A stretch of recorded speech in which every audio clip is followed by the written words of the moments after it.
Bien, hermano, buenos días. Gusto de saludarles. Vamos a orar para pedir a Dios su dirección para la enseñanza de hoy.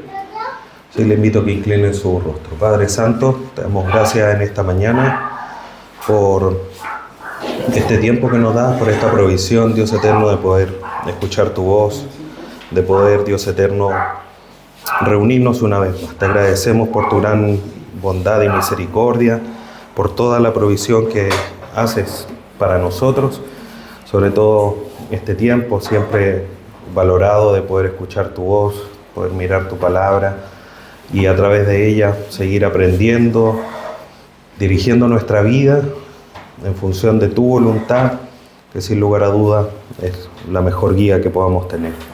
Ayúdanos a renovar nuestro entendimiento, a mirar en tu palabra para en todos los aspectos de nuestra vida seguir discipulándonos, mostrar que somos discípulos tuyos, que somos seguidores del ser más maravilloso, el que sostiene toda la creación, nuestro Salvador Jesús. Te damos gracias en esta mañana, te bendecimos. Dios eterno, lo hacemos a través de tu Hijo Jesús. Amén. Bien, hermanos, vamos con nuestra última enseñanza de esta serie discipular que hemos titulado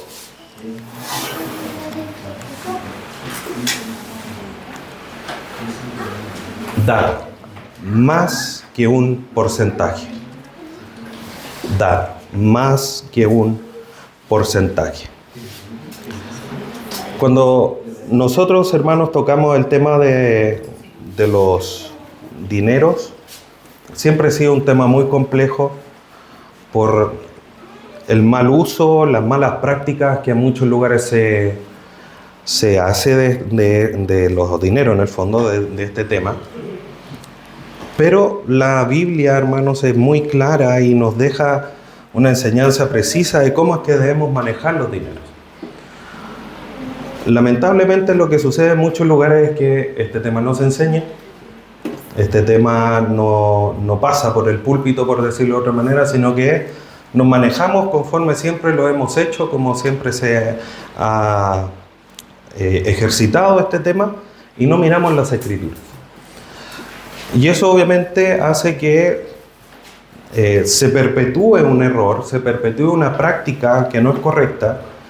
Y necesitamos nosotros, después de haber estudiado todos los temas que hemos estudiado respecto a la seguridad de la salvación, cómo vivir en una disciplina espiritual, hemos analizado las relaciones entre la familia, entre muchos otros temas. Este es el tema 14, por lo tanto, haciendo una suma fácil, hemos revisado 13 temas antes de esto, de temas discipulares que tienen que ver con esto. Y este tema no se escapa a la realidad de lo que nosotros como hijos de Dios debemos de hacer.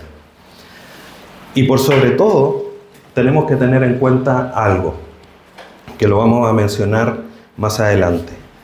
Y es que Cristo nos dejó el máximo ejemplo de cómo dar con generosidad, porque Él se dio completo en la cruz. Él es el que está sentado en el trono, el que va a estar sentado en el trono. Y eso a nosotros inmediatamente nos tiene que poner en una posición que es completamente distinta a la que podamos tener de yo me mando, yo hago lo que quiero, porque Cristo, Dios, está sentado en el trono y a Él es a quien debemos de obedecer.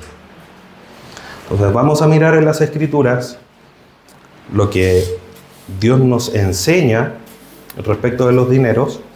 El tema es bastante amplio, podríamos eventualmente esta enseñanza hacerla en 2 o 3 partes incluso, pero pensando que es la última enseñanza de la serie, se ha condensado, por eso va a ser un poco más extensa, y el material que tiene es un poco más extenso que las sesiones anteriores, pero obviamente con este resumen vamos a tratar de comprender todo lo que en otras ocasiones también hemos estudiado. ¿Amén? Amén. Dar. más que un porcentaje. Y vamos a estar hablando de esto, pero para dar un puntapié inicial, mencionar que cuando hablamos de dar del dar bíblico, todo lo que nosotros tenemos es de Dios. Por lo tanto, esto no tiene que ver con un porcentaje. Y lo vamos a ir desmenuzando este tema a la medida que avancemos. Pero para iniciar, quiero que tengamos en mente un rey. Un rey sentado en su trono, como ya se lo he mencionado. Cuando el rey no llega para pedir, llega para recordar quién es él. Ha llegado el rey. El rey está en su trono. Y cuando el rey habla, se hace. Se redefine la realidad cuando el rey habla. Él declara, él ordena. Y todo lo que existe, todo lo que hay le pertenece a él. De él es el reino. Lo vemos así cuando miramos la historia de la humanidad hacia el pasado, ¿no es cierto? En el Antiguo Testamento, Dios estableció un gobierno teocrático. Eso quiere decir que Dios era el rey de la nación. ¿Ya? Así como hoy día podemos, por ejemplo, mirar a España o mirar a Inglaterra, y hay reyes sentados en un trono. En la nación de Israel, Dios era el soberano y el diezmo funcionaba como un sistema tributario como lo existe hoy en día, no solamente en España, en Inglaterra, sino en todos los países del mundo, porque es necesario sustentar toda la organización que hace funcionar una nación o un país. Cuando Cristo vino, no vino a ajustar un porcentaje, no vino a hacer una reforma tributaria como un buen ministro de Hacienda. No, Él vino a cambiar corazones, a predicar el Evangelio. Y que no es distinto de lo que Dios trata de implantar o trata de enseñar en el Antiguo Testamento. Y el diezmo, hermanos, el famoso diezmo, fue comúnmente practicado entre los patriarcas y las naciones antiguas. Dicho de otra manera, cuando nosotros miramos a la historia universal y miramos los tiempos del pueblo de Israel, Mesopotamia, entre otras, Egipto, Babilonia, practicaban la entrega del diezmo. Era una práctica de la época, ¿ya? Y era un acto de reconocimiento al que lo daba todo, al Dios. Obviamente los judíos al único Dios vivo y verdadero, todas las otras naciones a los dioses que ellos encontraban necesarios o en los cuales creían. Hoy, nosotros siendo discípulos, estamos llamados a dar desde una verdad mayor. El diezmo es una realidad, está en las Escrituras, no lo podemos negar. Pero posteriormente, cuando Cristo vino, se establece una realidad mucho más grande, muy superior a lo que era la realidad del diezmo. Y esa realidad es que Dios es dueño del 10%. No es solo dueño del 10%, perdón. Es dueño de todo lo. Porque todo lo que yo tengo, ¿qué me lo dio? Dios, ese es el reconocimiento que nosotros tenemos. Todo lo que tenemos, ¿ya? Nabucodonosor, ahí en el libro de Daniel, en algún momento, después de crear todo y crear una de las 7 maravillas del mundo antiguo, dijo, con esto yo he hecho esto, con esta fuerza yo he logrado, con estas manos yo he construido todo. ¿Qué sucedió? Dios lo mandó a pastar, como una vaca. Hasta que reconoció, mucho tiempo después, que el dador de todo era Dios. Por lo tanto, nosotros tenemos que reconocer que bajo la gracia, el cálculo deja de desestimarse. Ya no hay cálculo de por medio, ya no hay porcentaje que exista, porque todo proviene y es dueño el Rey de Reyes y Señor de Señores. Alice McGrath dice, la generosidad cristiana es el eco visible de una gracia invisible que allá nos fue dada en Cristo.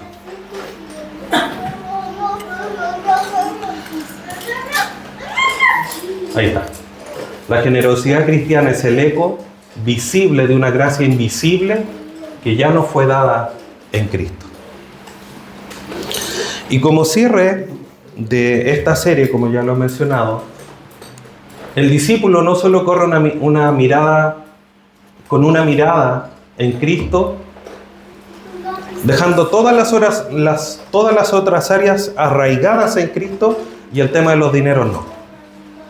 El discípulo rinde también su vida material al trono del Rey. Cuando se le acercan los fariseos y le preguntan al Señor Jesús y les dice: ¿cómo es que podemos, en qué se resume, cuál es el mandamiento principal de toda la ley? Y el Señor Jesús le dice: amarás al Señor tu Dios con toda tu fuerza, con todo tu cuerpo, con toda tu mente, con todo lo que tú eres. Con eso tienes que adorar y amar a Dios. Y el segundo más grande mandamiento es: amarás a tu prójimo como a ti mismo. Por lo tanto, cuando el Señor Jesús resume toda la ley, dice: amarás al Señor con todo lo que tú eres, haciendo un resumen. El tema de las finanzas, el tema de lo material, también tiene que ser un tema rendido y arraigado en Cristo, porque nosotros somos sostenidos por Él. El darle a Dios es solamente un reconocimiento por lo que Él nos ha dado. ¿Ya? Entonces vamos a ir avanzando en varios puntos, hermanos, para ir viendo cómo llegamos a lo que la iglesia hoy día tiene que hacer en cuanto a los dineros. Primero, el diezmo en el Antiguo Testamento. Como ya mencionamos, es un reconocimiento patriarcal y una práctica regional de esos lugares, ¿ya? Como ya lo he dicho anteriormente, el diezmo aparece en tiempos de los patriarcas y en la región Mesopotamia, los árabes, los egipcios, los griegos, los fenicios, entre otros tantos, practicaban la entrega del diezmo. Y la práctica consistía en entregar, como bien dice la palabra, la 10ª parte, el 10% de la producción del campo o incluso del botín de guerra. ¿Ya? O sea, todo lo que se conseguía en el fondo, se daba el 10% de lo conseguido. Tenemos un ejemplo. Abraham entregó a Melquisedec como reconocimiento del Dios dador y el Señor del mundo. La ley hasta aquí no existía. Entonces vemos esto como, en el fondo, la explicación de cómo es que estaba ya establecido en términos regionales la entrega del diezmo. Por otro lado tenemos a Jacob, que también diezmó como señal de dependencia de la provisión divina en su vida. Ahora un paréntesis, por temas de tiempo y de la extensión no vamos a leer todos los pasajes que están en su guía, pero ahí usted después tiene la gran responsabilidad de verificar que obviamente lo que se le está diciendo es correcto, pero ahí están los pasajes de donde está obviamente la información que les estoy entregando, ¿ya? Entonces, Abraham, Jacob entregaron los diezmos. Por lo tanto, el diezmo se fundamenta en que Dios es el Señor del mundo y el dador de todo. De ahí parte, ¿ya? Ahora, vamos a ver un tema que es quizá un poquitito más duro de masticar, pero que es necesario porque nos permite tener una panorámica general en términos de cómo es que se menciona a lo largo de las escrituras este tema.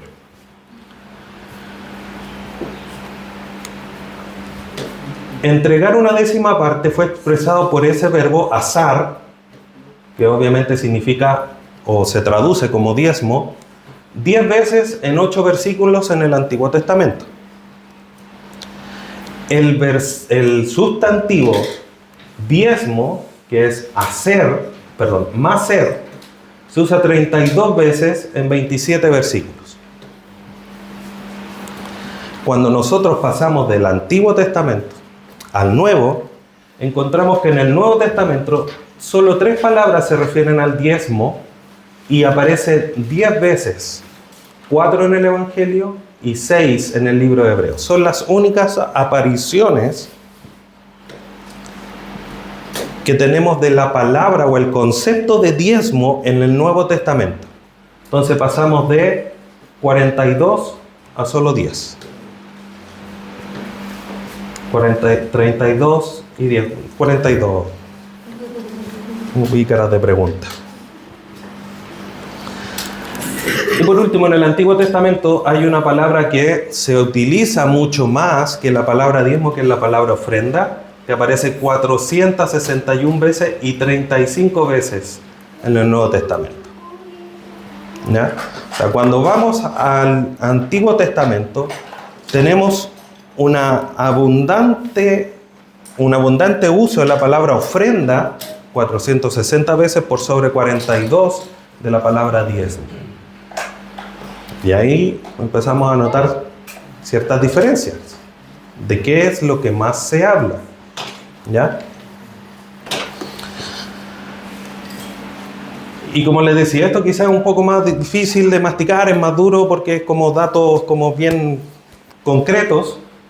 Pero lo importante, hermanos, y al final lo que quiero que quede en mente es lo que dice Paul Benwell. Antes de usar una ley, de ser una ley, el diezmo fue un lenguaje cultural de reconocimiento al dador divino. Lo vemos ahí con el ejemplo de Abraham, de Jacob, que ellos diezmaron y la ley no existía. ¿Ya? O sea, podríamos decir que de las 42 veces que se usó, al menos 2 veces el uso de la palabra diezmo ocurrió fuera de la ley. ¿Ya?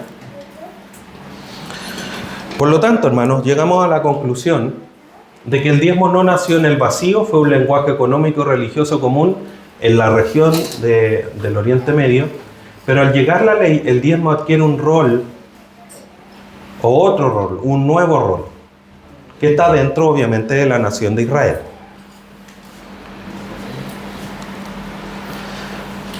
Y esta práctica común del diezmo, cuando llega la ley, se establece como un sistema tributario para una nación donde Dios estaba centrado en el trono. En Egipto, Israel multiplicó su población. En el desierto, Dios le entregó su constitución, que era la ley. Y para poder, hay 3 elementos esenciales para que una nación sea, o un grupo de personas sea un país. Primero, ¿qué es lo que necesita? Ayúdenme. Un territorio, ¿no es cierto? Necesita un territorio. Segundo, necesita población. Cuando Dios manda a Jacob, a Israel, con su familia a Egipto, se multiplican. Tenemos a las personas. Y los manda a, y ya obviamente tiempo antes Jacob le había dicho, te voy a regalar ahí una tierra que está en tal lugar. Tenemos el territorio. ¿Qué es lo tercero que falta para que pudiesen ser una nación o un país? Las leyes. Entonces, Dios forma a la nación de Israel, y en ese contexto, dentro de la ley, de esta constitución que Dios les da, el diezmo funciona como un sistema tributario encabezado por Dios como rey. Dentro de las constituciones o de las leyes de los países, para que la nación pueda funcionar, todas las naciones tienen sistemas tributarios. Tienen impuestos a distintas cosas. Todo paga impuestos para poder que el Estado recepcione ese dinero y pueda funcionar. Pagarle a las policías, el sistema de salud, entre otras tantas cosas. El pueblo de Israel no era distinto. Y establece este sistema tributario, la ley de Moisés, sobre los frutos de la tierra y el ganado, que era lo que el pueblo, la nación de Israel, en ese momento producía. Era una nación que estaba en el desierto. Aún en el desierto tenía que diezmar obviamente cuando llegara a la tierra prometida iba a tener que hacerlo también, pero ellos no entregaban dinero, porque no manejaban dinero, sino que eventualmente, por supuesto, que tenían, lo manejaban a través de pesos de plata, de oro, pero también por el intercambio de cosas. Entonces, diezmaban de la tierra y el ganado. Eventualmente también había dinero, pero era esto principalmente lo que se manejaba. Ahora, ¿quiénes recibían este impuesto? Los levitas y los sacerdotes. ¿Por qué ellos? Porque, para decirlo en términos actuales, eran como los funcionarios públicos del día de hoy, ¿ya? Dejemos el mal carácter que tienen los funcionarios públicos, porque no esa es la intención de hoy, sino que ellos eran los que se dedicaban al 100% al servir en el tabernáculo y en los cultos. Ellos se preocupaban de asear, de hacer los sacrificios, de acarrear el tabernáculo cuando se cambiaban de lugar, y además ellos no tenían heredad, porque a ellos no les fue entregada tierra, o no les iba a ser entregada tierra. Por lo tanto,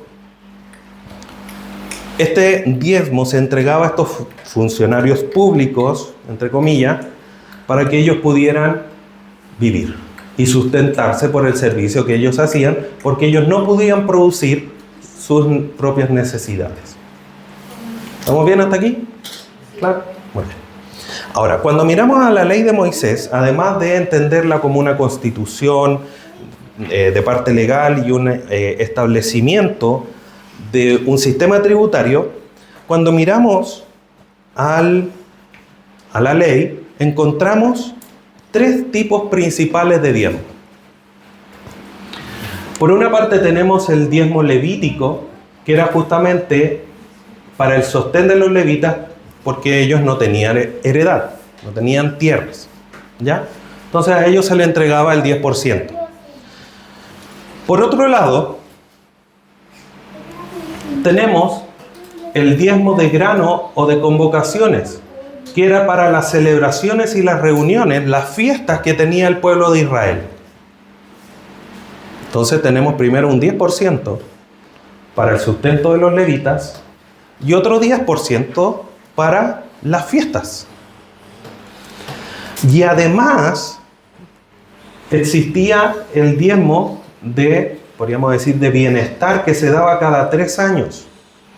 Y era para dárselo una parte a los levitas, pero también a los extranjeros, a las viudas, a los huérfanos, para sustentar a los necesitados. Entonces, 10% aquí, 10% aquí y 10% aquí.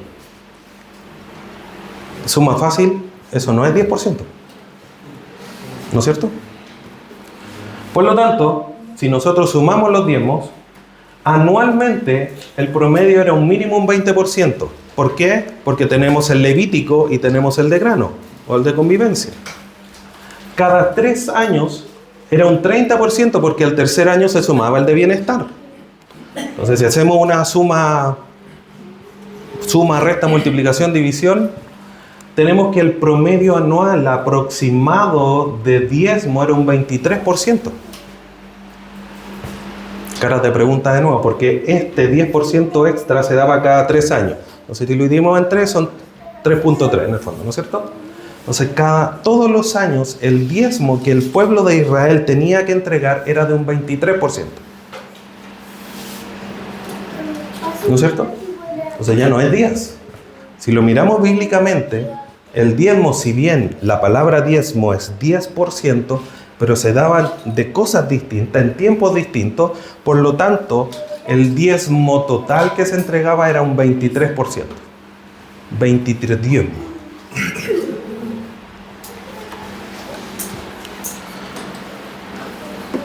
Por lo tanto, hermanos, como dice R.C. Sproul, El diezmo es mejor comprendido como un impuesto del pacto teocrático que como una disciplina devocional universal.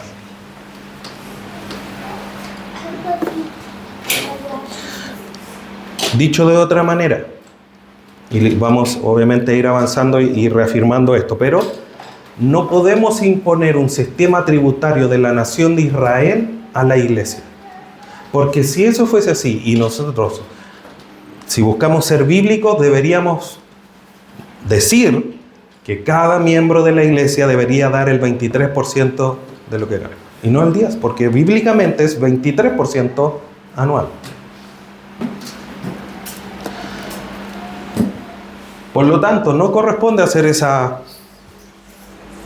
acomodo tan directo, ¿ya? Además de lo que la Biblia nos enseña. El diezmo sostuvo una nación en formación bajo la realeza de Dios. Pero la iglesia no es una nación geopolítica, sino un pueblo multinacional. Y esto obviamente nos lleva a que debemos comprender cómo es que este pueblo multinacional de muchas épocas debe de ofrendar, debe de manejar los dineros en relación con la iglesia. Ahora, antes de ir al Nuevo Testamento, quiero que echemos una mirada a los propósitos espirituales y sociales del diezmo en el Antiguo Testamento. Primero, el diezmo pertenecía a Dios, era santo, ¿ya? Y esto obviamente está en línea a lo que ya lo mencionábamos, que todo lo que tenemos es de Dios. El diezmo fue dado a los levitas porque llevaban el pecado del pueblo con los sacrificios, servían junto a los sacerdotes, trabajaban en el templo y no tenían herencia territorial. ¿Ya? Estoy haciendo como un resumen, una recapitulación. ¿Ya? Entonces, por estas razones se le daba el diezmo a los levitas. ¿Ya? Además de esto, el diezmo tenía una función social. Era para soportar o sostener, mejor dicho, a los extranjeros, las viudas, los huérfanos. ¿Ya? Y eso lo vemos en las Escrituras y lo vemos ahí en ese diezmo de bienestar que se daba cada 3 años. Y tenía ciertas regulaciones específicas. ¿Ya? Tenía una letra chica, por decirlo en lenguaje actual. Si alguien redimía frutos para uso personal, debía añadir 1/5 del valor. Ay, pastor, dígalo en chileno. Si alguien quería redimir, o sea, por ejemplo, producía 1000 kilos de porotos, ¿cuánto tenía que ser el diezmo? 100, ¿no es cierto? 100 kilos de porotos. Ahora, si por X motivo esa persona quería redimirlo, o sea, quería quedarse con esos 100 kilos de porotos, por X razones, lo que él tenía que hacer era decir, ¿a cuánto está el kilo de poroto? 1000 pesos. Estoy inventando, por supuesto, porque no sé cuánto está el kilo de poroto. A 1000 pesos. ¿Cuánto tengo que pagar por estos 100 kilos? 100.000 pesos. Pero además tenía que agregarle 1/5 del valor. O sea, de ese 100.000 pesos tenía que ponerle como un sobreimpuesto para poder quedarse con esos 100 kilos. 1/5 son 20.000. Entonces tenía que pagar 120.000 para quedarse con esos 100 kilos de... ¿Se entendió más o menos? Sí. Pero es como que lo vendía. Claro. Lo vendía más caro. Pero se lo vendía. Se lo cobraban más caro, en el fondo. Si él quería quedarse con ese diezmo, tenía que pagarlo, pero con un impuesto extra que era 1/5. Se lo pagaban A los levitas.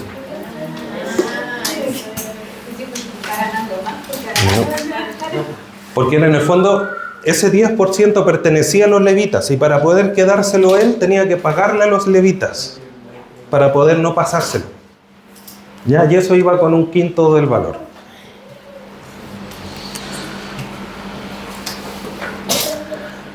Y en el ganado el diezmo no podía cambiarse. Si se hacía, ambos animales eran sagrados e irredimibles. Dicho de otra manera, tengo esta vaquita, la llevo, ay, pero es que esa vaquita, la Julita, ¿cómo le voy a dar a la Julita? No quiero quedarme con la Julita, yo te paso este. Si había un cambio, Los dos animales pasaban a ser el diezmo. Comillas, perdía los dos. ¿Ya? En los animales no podía haber cambio. Era el 10% y era. Y si la Julita se fue ahí entre los 10, fuera. ¿Ya?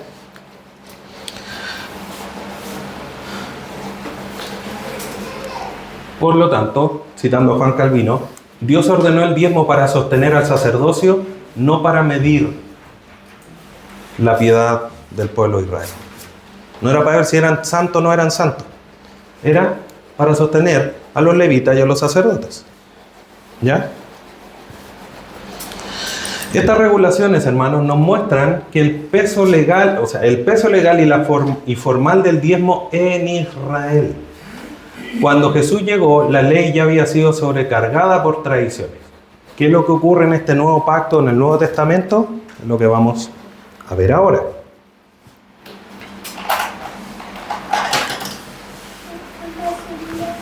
Y aquí vamos a ver que hay una corrección al legalismo y hay un silencio normativo para la iglesia. Primero, Jesús confrontó a los fariseos. ¿Por qué los confrontó? Obviamente hablando de los diezmos, porque los confrontó en muchas ocasiones. Pero en términos de diezmo, primero, porque diezmaban con un enfoque legalista, porque la ley lo dice.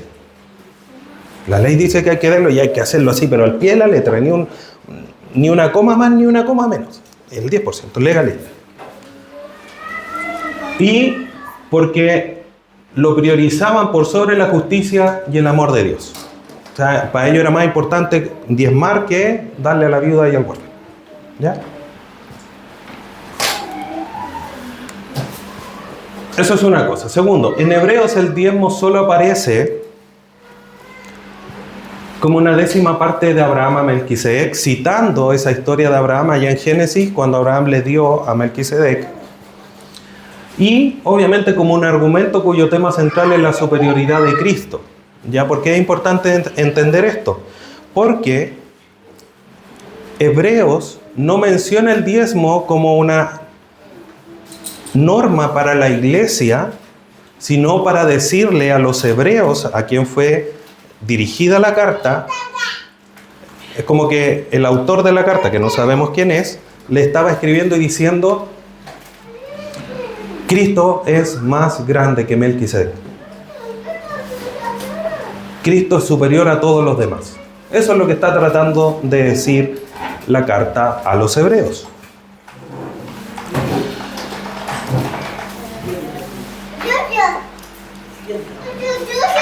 El Nuevo Testamento, hermanos, guarda silencio relativo al diezmo como una norma para la iglesia, una norma eclesial. Tal como guarda silencio sobre imponer la circuncisión a los gentiles. Dicho de otra manera, para el pueblo de Israel, ¿era importante la circuncisión? Sí, porque al octavo día de nacido tenían que ser circuncidados, y si venía un extranjero, al momento de querer ser parte del pueblo de Israel, tenía que ser circuncidado. ¿No es cierto? O sea, no podían saltarse esa ley. Cuando llegamos al Nuevo Testamento y en particular a Hechos 15,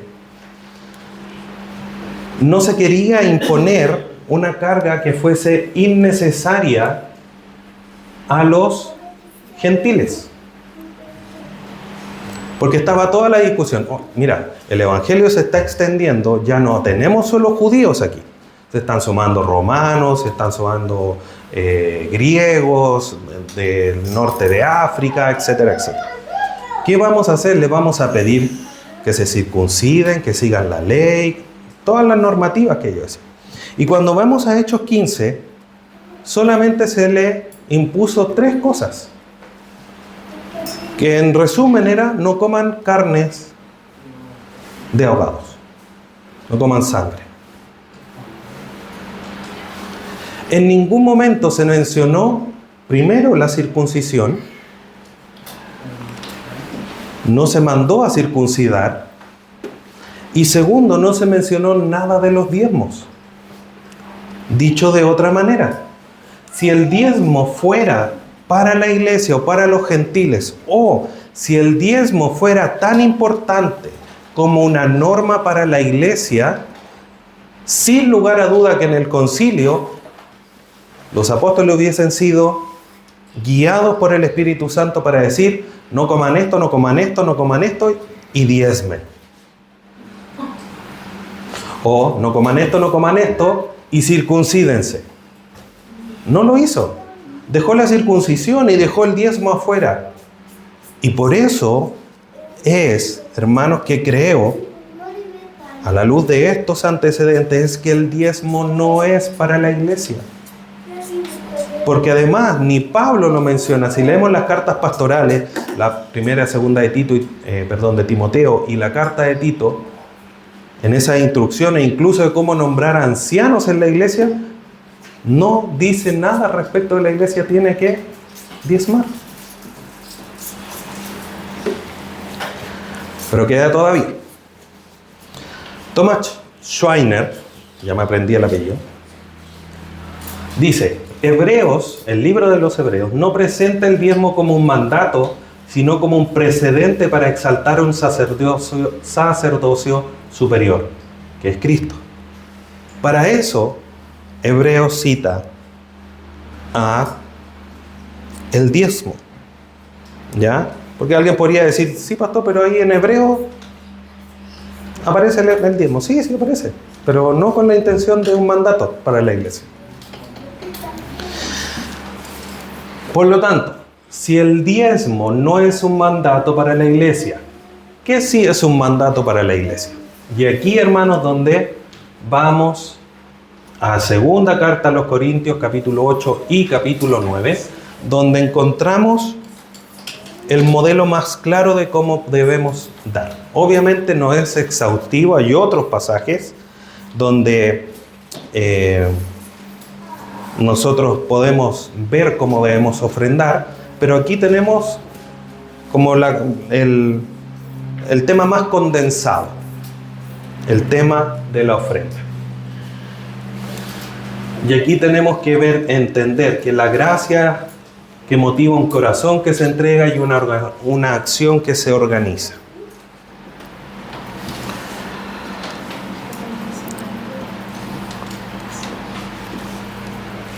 La generosidad nace de la gracia de Dios, no de obligación humana. Y aquí es, hermano, algo que debemos de ir entendiendo.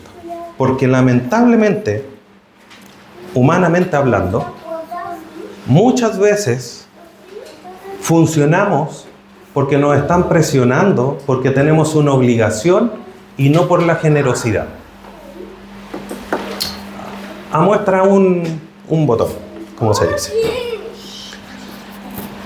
Tenemos casi todos los años Teletón, ¿no es cierto? A fin de año. Ahí a fines de noviembre y principios de diciembre.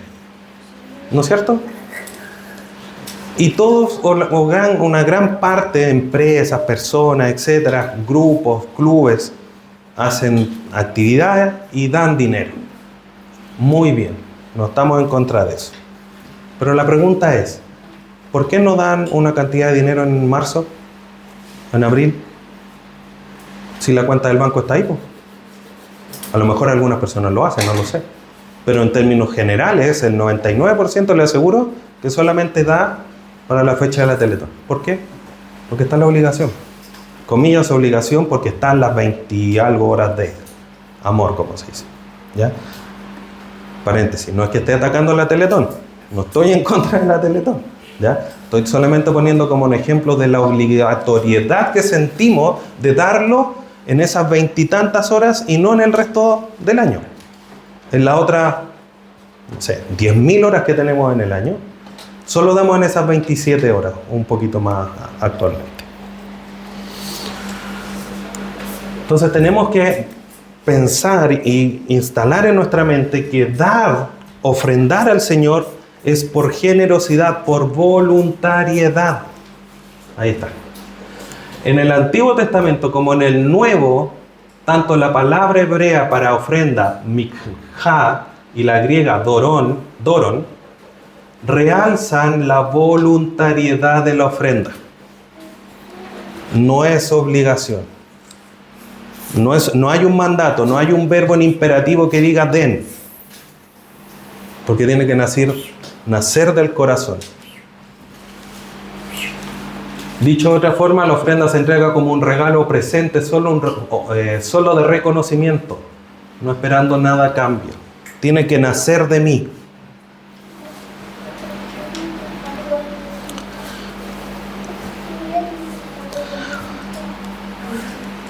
La iglesia en Macedonia, ahí tiene que decir segunda carta a los Corintios, corríjalo ahí en la guía si es que está mal. La iglesia en Macedonia, hermanos, nos deja un ejemplo maravilloso. Si usted lo tiene ahí en su Biblia, lo vamos a leer estos dos pasajes.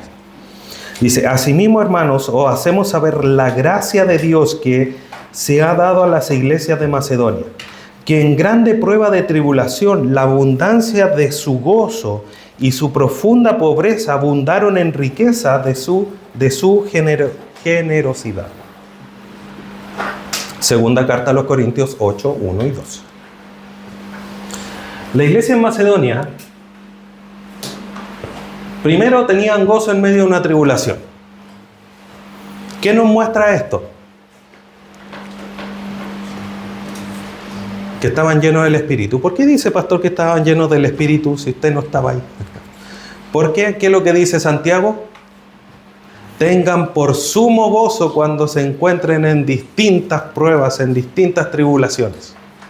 Eso es solamente posible si están llenos del Espíritu. Abundaron en gozo en medio de una gran tribulación que estaban pasando. Pese a tener una extrema pobreza, la historia nos habla de que habían guerras, había obviamente Roma pidiendo los tributos y ahí estrujándolos para poder sacarles dinero. En medio de esa situación, dieron con riquezas de generosidad para la iglesia que estaba siendo necesitada. Pero ¿cuál era el sustento de que ellos estaban dando? Porque estaban dando voluntariamente. Nadie en estas circunstancias se le hubiese ocurrido decirle: ya, bueno, hermanos, manden su ofrenda. A lo mejor en algún lugar sí, pero no vamos a entrar en ese tema. Pero ellos estaban en gozo en medio de la tribulación, y en cierta manera el versículo 1 nos da la idea. Dice: asimismo, hermanos, os hacemos saber la gracia de Dios que se ha dado a las iglesias de Macedonia. La gracia de Dios. Pregunta: ¿hemos recibido nosotros la gracia de Dios? ¿Poquito? ¿Dios nos diezmó la gracia? Ahí está el 10% de mi gracia que me corresponde, dijo Dios. No, Él lo entregó todo. Si Él nos dio a su Hijo, Romanos 8, ¿cómo no nos dará juntamente con Él todas las demás cosas? Hemos recibido la gracia de Dios de una manera abundante, tal cual como la iglesia en Macedonia. Os hacemos saber la gracia de Dios que se ha dado a las iglesias de Macedonia.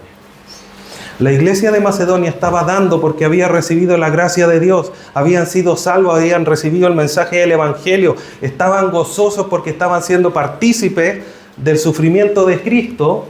En medio de la tribulación estaban gozosos y dijeron: vamos a ser parte de los hermanos necesitados. Oye, pero ustedes están igual, no importa.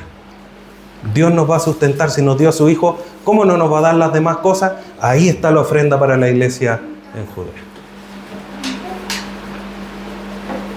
¿Iba a preguntar algo? ¿Es segunda de Corintios? Sí, dije. Es segunda a los Corintios. Que él escriba, ustedes saben. De repente se lanza.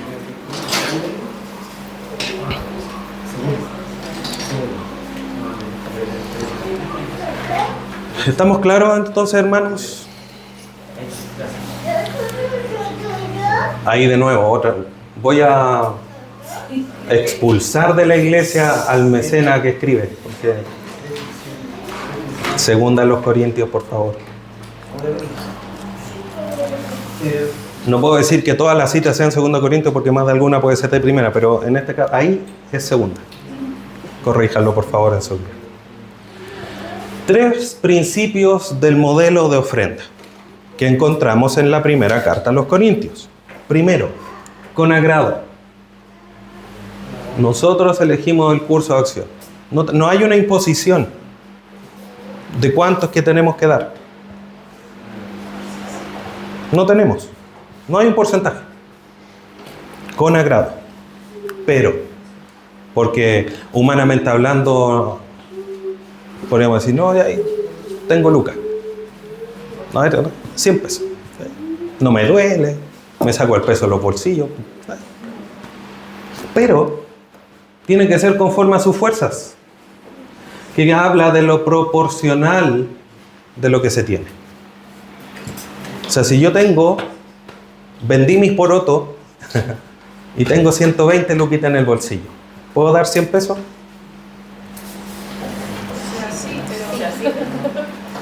Pero si he prosperado y no tenía nada, y ahora tengo 120 en el bolsillo, ¿es proporcional dar 100 pesos? Y los hermanos en Macedonia nos enseñan que uno puede dar aún más allá de sus fuerzas. O sea, tiene que haber cierto grado de sacrificio en lo que uno da. Y aquí es cuando empezamos a apretar los dientes, empezamos a mirar para el otro lado, porque nos empieza a confrontar la palabra, porque hasta cuando llegamos al diezmo decimos, el diezmo no es para la iglesia, decimos, sí, Señor, amén. Pero cuando empezamos a hablar de la ofrenda voluntaria, que es con agrado ya, y si nos gusta, conforme a su fuerza ya no nos gusta tanto, y cuando decimos más allá de su fuerza no nos gusta.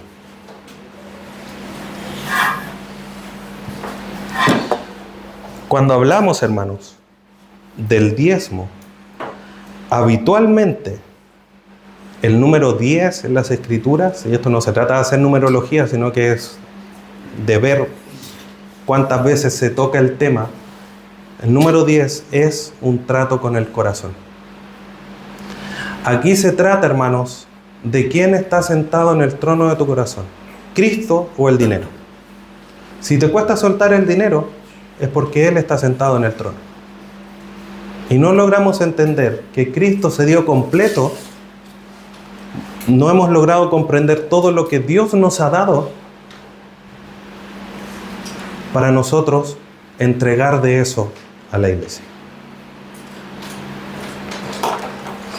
Tenemos que hacerlo con agrado, porque es con alegría. ¿Cómo estaban los hermanos en Macedonia?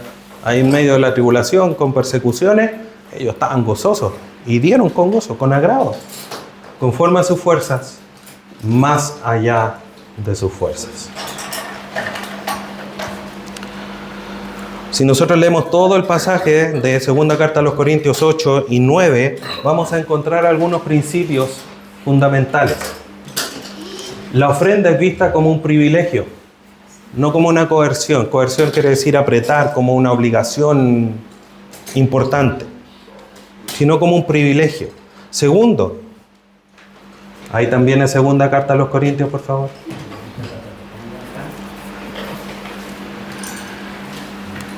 La ofrenda está en armonía con la fe, con la doctrina, con la ciencia, con la pasión espiritual, con el amor. Está todo en línea, no está aparte. La ofrenda es una muestra de amor fraternal. Porque si hay algo que se traspasa del diezmo a la ofrenda, es la ayuda a los necesitados. De hecho, la iglesia en Macedonia estaba haciendo una ofrenda ¿para qué? Para ir a ayudar a los necesitados en Judea. No para pintar la iglesia, no para agrandar la iglesia, no para comprarse otro terreno. Para ayudar a los necesitados. Por lo tanto, es una muestra de amor fraternal. La ofrenda es una respuesta premeditada y de corazón. ¿Qué quiere decir esto? Que yo no llego a la iglesia, voy y me meto la mano al bolsillo y digo, hoy no traje plata, o tengo 100 pesos, o este mes mi compromiso, hoy no lo calculé. No, por eso hablamos de premeditada. ¿Cuánto recibí? ¿Cuánto es que voy a recibir el otro mes? Ah, vengo con bono, no vengo con bono, viene una platita extra, no voy a recibir menos. Premeditada. No es lo que me sobró. No es lo que dejó la ola. ¿Ya? Me organizo y por eso al principio la imagen inicial hablaba de una acción que se organiza. Bueno, ya aquí está, acto organizado, no impulsivo. Porque tampoco se trata de decir, hoy sentí del Señor dar todo mi sueldo al Señor este mes. ¿Y cómo mantengo mi familia?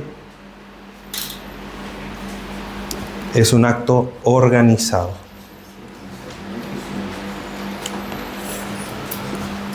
Y hay algo muy importante que quiero traer nuevamente a colación. Cristo es el modelo superior. Siendo Él rico, se hizo pobre. Cristo, hermanos, se entregó completo. Llegando Cristo a la cruz, no se entregó un 10%. No se entregó un 20%.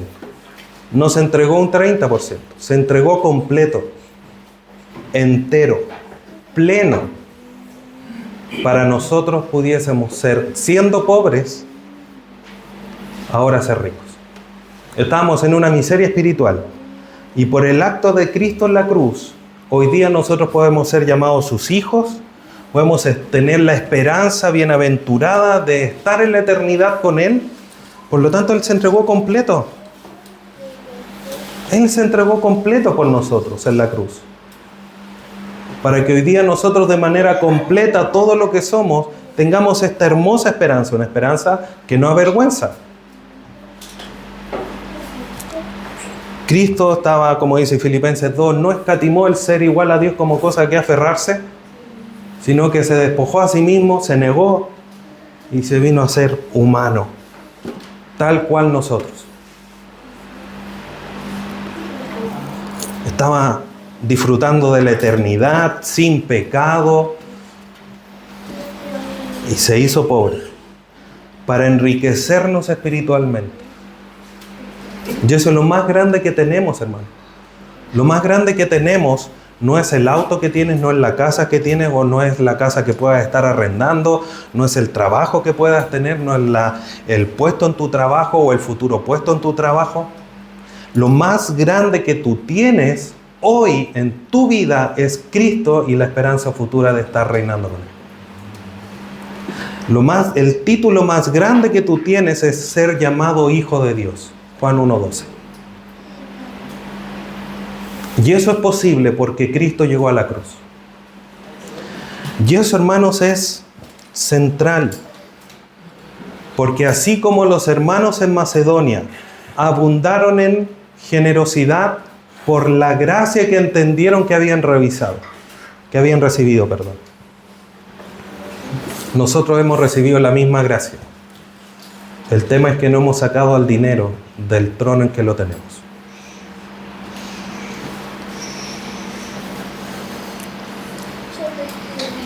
Y hay un principio que se dice ahí en 2 Corintios 9:6, que es el principio de la siembra y la cosecha. Nosotros no damos al Señor esperando que Él nos retribuya. No existe esto de darle 100.000 al Señor para que Él devuelva 200. No existe. Dios en su bondad nos retribuye. Porque Él es tan bueno, tan generoso, que si nosotros damos, Él nos va a retribuir. Él va a hacer que abunde. Entonces ahí en 2 Corintios 9:6 habla de este principio, de que el que siembra generosamente, generosamente segará. Entonces Dios devuelve en abundancia para suplir realidades, necesidades reales.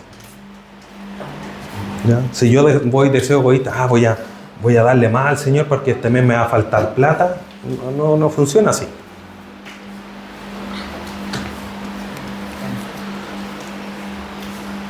Charles Spurgeon dice: la gracia siempre puede ser una mano abierta, nunca un puño cerrado. Dios da con la mano abierta.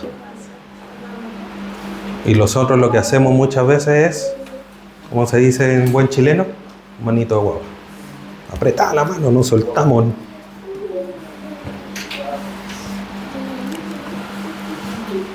La ofrenda en la iglesia hoy conserva un propósito: sostener el culto, cuidar el cuerpo y sostener a quienes enseña y preside, como un acto de lealtad a quien gobierna realmente, que es Dios, no los pastores. Entonces voy al último punto. Tratar de acercarme al final. La ofrenda en la iglesia de hoy tiene propósito, hay una mayordomía y una lealtad al trono de Dios. Las ofrendas en la Biblia siempre tuvieron un propósito de cubrir necesidades reales. Ya si vemos el diezmo, cubrir la necesidad de los levitas, la necesidad de la vida de los huérfanos. Si vemos la ofrenda, exactamente lo mismo. En la iglesia actual existen esas necesidades. Hay que mantener la iglesia como cualquier otro edificio, gasta luz, gasta agua, entre otras cosas. Hay que solventar esos gastos o el arriendo del lugar. Hay que cubrir necesidades de los hermanos porque hay hermanos que a veces pasan necesidad por imprevisto, por cualquier cosa. Y también está el sostener a quienes enseñan o presiden. Son las tres necesidades que la iglesia tiene hoy y que se sostiene por sus ofrendas. Ahora, tenemos además algunos principios complementarios. En Gálatas 6, a la iglesia en Galacia se le enseña a compartir bienes con quienes instruyen. Hagan partícipes de sus bienes a quienes lo instruyen. Generosidad.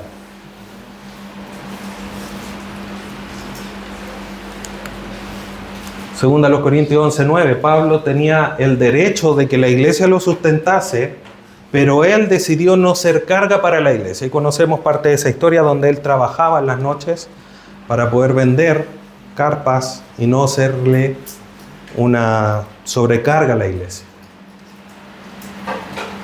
¿Esa es la norma? No es la norma. La norma es que quienes enseñan sean sostenidos por la iglesia. Pero quienes la presiden también tienen que ver la forma de no ser una carga. Quizás la iglesia en ese momento no lo podía hacer y él trabajaba.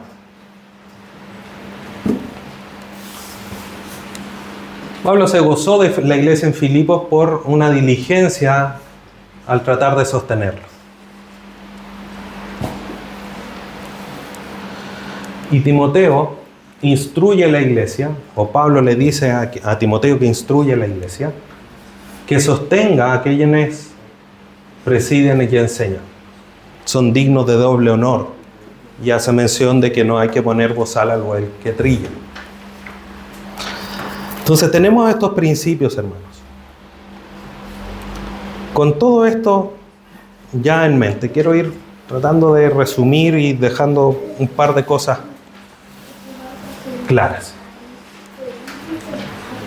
La ofrendar es superior a diezmar como mandato eclesial, porque nace de la gracia. No nace de un mandato, de una ley, nace de la gracia. Insisto en esto. Cristo se dio de manera completa. ¿Cuánto estamos dando nosotros? Por supuesto que no podemos dar el 100%, porque tenemos cosas que sustentar en el hogar. Pero ¿cuánto estamos dando a la iglesia? Pastor, pero ¿y qué pasa con el diezmo? Sí. ¿Puede ser el 10? Sí. Pero ¿por qué todos alegan del 10? ¿Por qué nadie habla de dar el 15? Si cuando miramos el Antiguo Testamento vemos que el promedio anual era un 23%.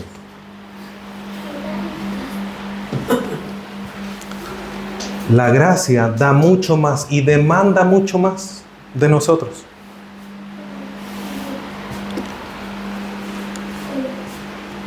La ofrenda debe hacerse con alegría. Debe ser organizada, como también me mencioné, y en total rendición al ser de Dios, porque finalmente todo es de Él. Y tiene que ser vista como un acto de lealtad al trono del Rey. Todo esto tiene que regir nuestra ofrenda. Todo. Entonces, hermanos, tenemos de ofrendar con gozo, tenemos que ofrendar conforme hayamos prosperado y no necesariamente, como dice el título de la enseñanza, como un porcentaje.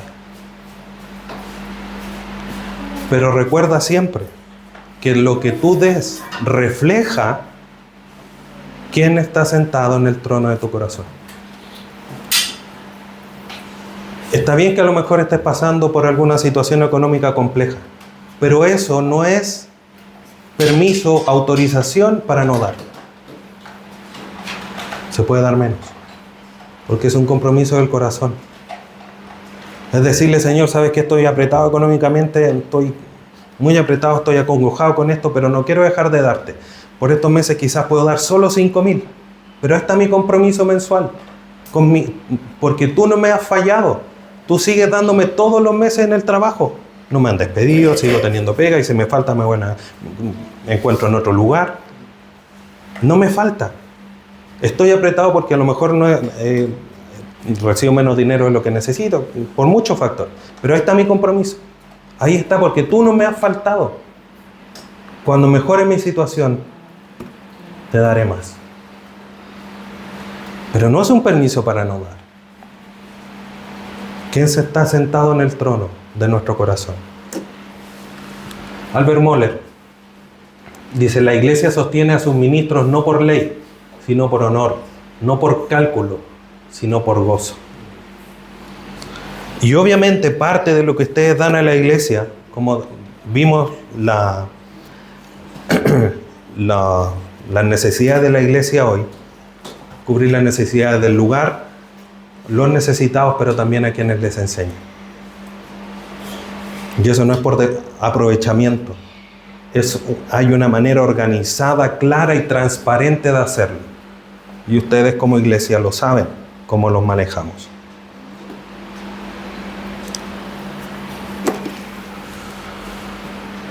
Y mientras el discípulo vive sostenido por la gracia del Rey, que no falla ningún solo día, su dar no concluye en un porcentaje, concluye en adoración al trono que lo sostiene.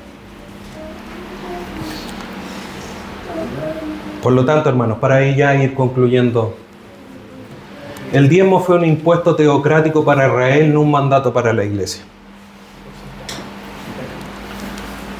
La iglesia del nuevo pacto vive bajo la gracia que motiva, no bajo una coerción legal o un impuesto legal, un mandato legal. Todo el ser del creyente pertenece a Dios, no solo un porcentaje.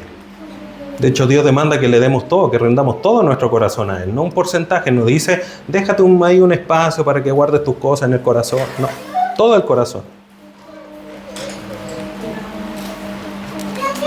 La iglesia primitiva ofrendó con generosidad extraordinaria para suplir necesidades. Eso lo vemos aquí en la iglesia en Macedonia, ¿no es cierto?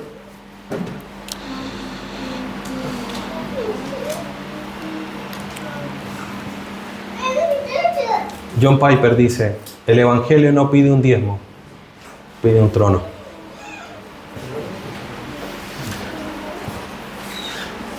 Aquí, hermano, no se trata de tratar de convencerte de que tienes que dar para tener más dinero como iglesia. Se trata de que entiendas que Dios es el que tiene que estar sentado en tu trono, en el trono de tu corazón. Y todas las demás áreas de tu vida están rendidas a Él. Incluso el dar. Y Dios trabajará en tu corazón de cuánto debes dar. Al principio, hermanos, vimos un rey quizás de la historia, y él entraba y todos sus súbditos obedecían. Pero hoy día nosotros, hermanos, servimos a un rey que está en su trono, un rey espiritual que está por sobre todo, incluso por sobre la creación. Y ese rey está sentado en el trono. Él no vino para negociar cuánto le pertenece o cuánto me vas a dar. Todo cuanto nosotros tenemos le pertenece al Rey de Reyes y Señor de Señores. El diezmo en Israel sirvió como impuesto teocrático. Hoy día la iglesia no está sujeta a ese código tributario. Estamos sujetos a quien está sentado en este trono. Un rey perfecto, un rey santo, un rey que efectivamente gobierna con justicia toda la creación. Muchas veces dicen, no, pero es que mira, el rey es tan malo, no le demos. Y este rey tan bueno, tan bondadoso que dio a su Hijo por nosotros, ¿por qué no le damos?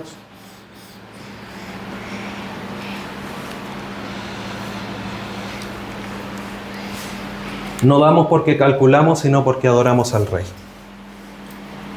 No damos porque es obligación, sino porque es la gracia de poder participar. La iglesia en Macedonia quería participar, quería estar ahí, quería ser una más de los que pudieran sustentar a los hermanos, aunque estaban pasando necesidad.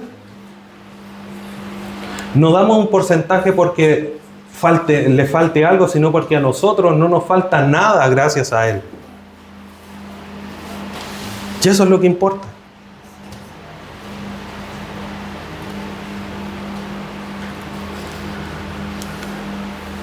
No damos por presión externa, sino por una lealtad interna al trono del Señor. No damos para ganar, sino porque Cristo se dio para salvarnos y Él lo ganó todo para nosotros. Entregó todo para venir a ganarlo todo. Y por último, no damos sin rumbo, sino con propósito organizado para edificar su casa y cuidar su cuerpo. Greg Koch, supongo que se pronuncia así ese apellido. Dar es un acto de coronación diaria. Vuelve a poner al Rey en el lugar que ya tiene. Entonces, hermanos, el discípulo que ha corrido la carrera, que ha caminado arraigado a Cristo, que quiere que su vida esté cada día más arraigada a Cristo, que sirve con sus dones, tiene que aprender a decir como los de Macedonia: concédenos la gracia de participar. Queremos ser parte, aunque por ahora sea poquito, pero queremos ser parte. No quiero, volviendo al ejemplo de la Teletón, ¿cuántos niños llegan con un tarrito con moneda y muchos alcanzan quizás 1,000 pesos, 2,000 pesos? Pero ellos felices porque quieren participar y quieren su chapita, su sticker, y se sienten gozosos de haber podido participar. Hermanos, también nosotros debemos de sentir ese gozo y quiero ser parte, aunque dé un peso, pero quiero ser parte. Porque dar en el nuevo pacto, en el pacto que hizo Cristo desde la cruz, no es un cálculo menor, es una confesión mayor. Yo doy porque Él está en el trono y todo lo que soy, tengo y administro es de Él y para su gloria. Por eso damos. Por eso hay que ofrendar. Hoy día, hermanos, nuestra convicción, si bien el diezmo no es para la iglesia debe comprometerse mensualmente a sostener a su iglesia. Cada miembro se compromete con una cantidad X a sostener a su iglesia. ¿Cuánto? Lo que Dios disponga en su corazón. El 10, el 15, el 20, el 5, eso es un trato de Dios con usted. Lo importante que tiene que entender es que debe comprometerse con Dios. Voy a invitar que inclinemos el rostro y demos gracias a nuestro Dios. Padre Santo, te bendecimos en esta mañana, te agradecemos por tu amor, tu misericordia, y poder mirar tu palabra para poder comprender este tema que en muchos lugares provoca tanto daño, que ha hecho tanto mal por corazones que se apartan de ti y que buscan solamente el provecho particular. Ayúdanos siempre a mirar tu palabra para dirigirnos, para aún en estos temas que son difíciles, poder ver lo que Cristo hizo en la cruz, cómo Él se entregó completamente por nosotros para que nosotros fuésemos salvos. Y hoy día nosotros tenemos que rendirnos completos ante ese tan magnífico acto de amor. Te damos gracias en esta mañana, te bendecimos por tu palabra. Lo hacemos en Cristo Jesús, nuestro Salvador. Amén.